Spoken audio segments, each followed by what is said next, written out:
Good evening. We are witnessing an administration caught in the grip of a profound strategic panic. As the conflict in the Middle East completes its first disastrous month, the situation on the ground has spiraled entirely beyond the control of American military planners. In a desperate bid to regain the initiative, the executive branch is not pursuing diplomatic afframps. Instead, it is throwing the absolute most elite components of the United States military into the crucible of a rapidly expanding war. A war that has already begun to stretch conventional planning to its breaking point.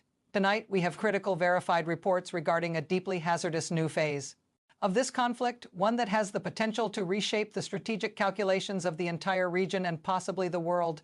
An operation so risky that military analysts are warning it could extend the fighting for months, if not years, and permanently alter the global balance of power in ways that are difficult to fully predict or contain.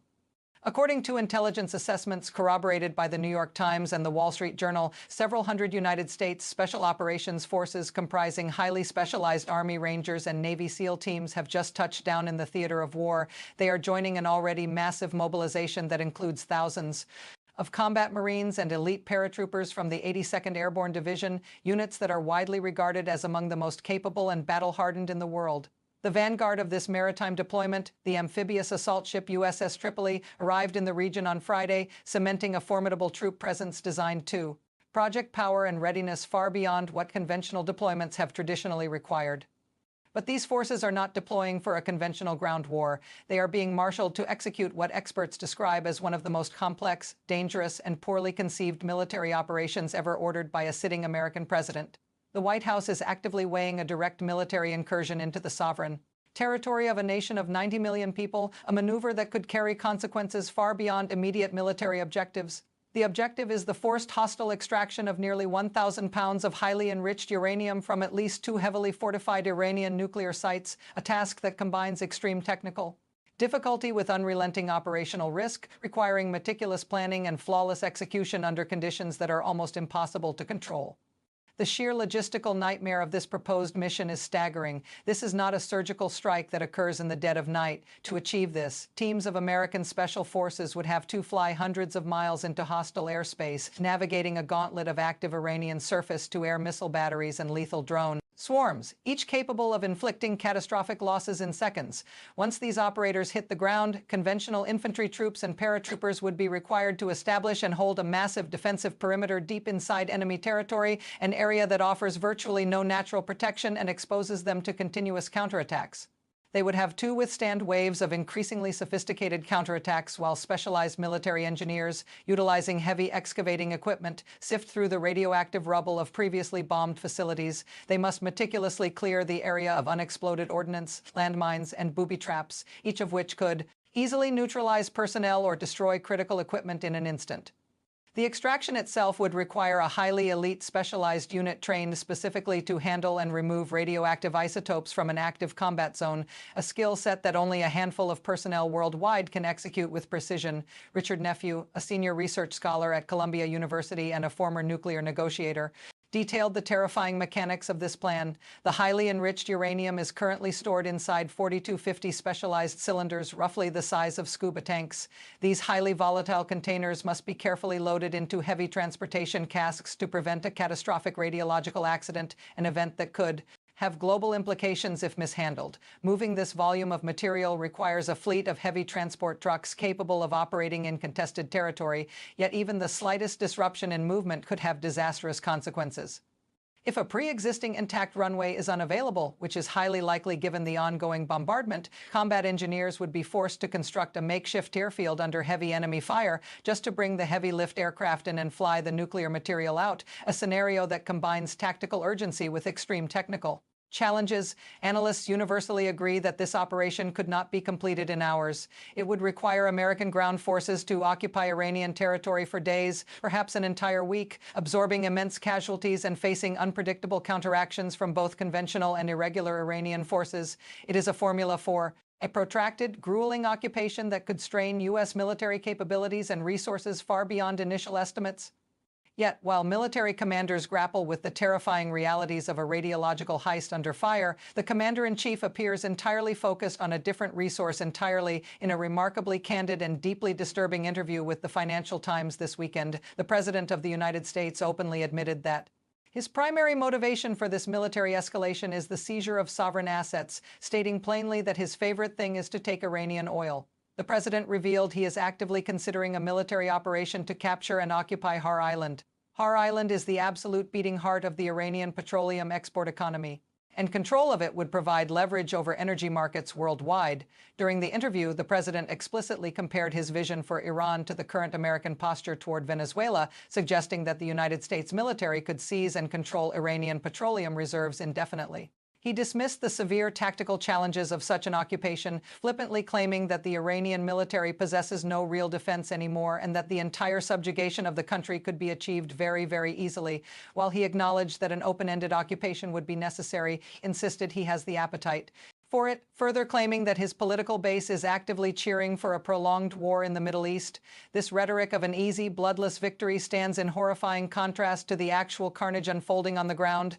The administration boasts that American forces have already obliterated 13,000 targets with another 3,000 currently in their crosshairs, yet intelligence leaks and ground reports confirm a devastating truth. A vast number of these designated targets are deeply embedded within civilian population centers. The world is already fully aware of the atrocity in Minab, where American Tomahawk cruise missiles struck an educational facility, resulting in the deaths of 165 young girls. Just yesterday, reports confirmed that a civilian gymnasium was targeted and destroyed, killing dozens of innocent people. The strike apparently missed an Islamic Revolutionary Guard Corps facility located further down the block. The death toll of innocent Iranian civilians, men, women, and children killed by the combined bombardment of the United States and Israel has now reached into the thousands. Despite this catastrophic loss of life and the complete destabilization of the region, the White House is projecting a bizarre alternate reality. In recent public addresses, the president has made the staggering claim that his administration has already successfully achieved regime change in Thran. He stated that the previous leadership was decimated and that the United States is now dealing with a third group of leaders. In a jarring pivot, he described this supposed new Iranian leadership as very reasonable and very professional people. He claimed that this new regime had already agreed to the vast majority of the 15-point surrender conditions drafted by his administration. To bolster this narrative of total victory, the president announced to the press that the Iranian government had given the United States a great gift. He pointed to the transit of 20 large oil tankers through the Strait of Hormuz, claiming that they were being escorted by the United States Navy as proof of American dominance over the vital shipping lane. This claim was immediately and publicly debunked. The 20 vessels in question were Pakistani-flagged ships, and they were not being escorted by the American military. They were transiting the strait under the direct armed escort of the Iranian Navy. The reality of the situation in the Strait of Hormuz is exactly the opposite of what the Oval Office is projecting. Iran has not surrendered the strait. They have seized total control over it. At the G7 summit in France on Friday, Senator Marco Rubio delivered a sobering classified briefing to European allies, warning them that the ultimate outcome of this conflict is that the entire global economy will likely be forced to pay a literal toll to Thran to move cargo through the Persian Gulf. The Speaker of the Iranian parliament openly mocked the American president's claims of victory on social media, utilizing clapping emojis to congratulate him for playing six-dimensional chess. The speaker pointed out the glaring irony. Prior to the United States initiating this war, the Strait of Hormuz was open and free to international navigation. Now, because of the conflict, Iran controls the waterway and is actively imposing transit fees on nations attempting to utilize it. Furthermore, the Iranian leadership has categorically denied participating in any back-channel negotiations or agreeing to any American demands. Before the global financial markets opened on Monday, Iranian officials issued synchronized public statements warning commodities traders that the American president was actively attempting to manipulate the price of oil with false claims of an impending peace deal. Iran made it abundantly clear that they are not speaking to Washington. They have established an uncompromising list of preconditions that must be met before any diplomatic dialogue can even commence. Thran is demanding massive unmitigated financial reparations from the United States for the destruction of their infrastructure. They are demanding absolute security guarantees that neither the United States nor Israel will ever strike Iranian soil again. Crucially, they are extending this security umbrella to their regional proxies, demanding that American forces permanently cease all hostilities against Hezbollah in Lebanon, the Shiite militias in Iraq, and the Houthi forces in Yemen. They are demanding a formal public apology from the highest levels of the American government. Finally, they are demanding the complete and total withdrawal of all United States military bases from the Middle East. Iran has explicitly stated that they will never surrender their ballistic missile stockpile, and they fully intend to continue enriching uranium, arguing that the current American aggression proves they require a robust lethal deterrent. Until every single one of these demands is met, Tran has stated there is nothing to discuss.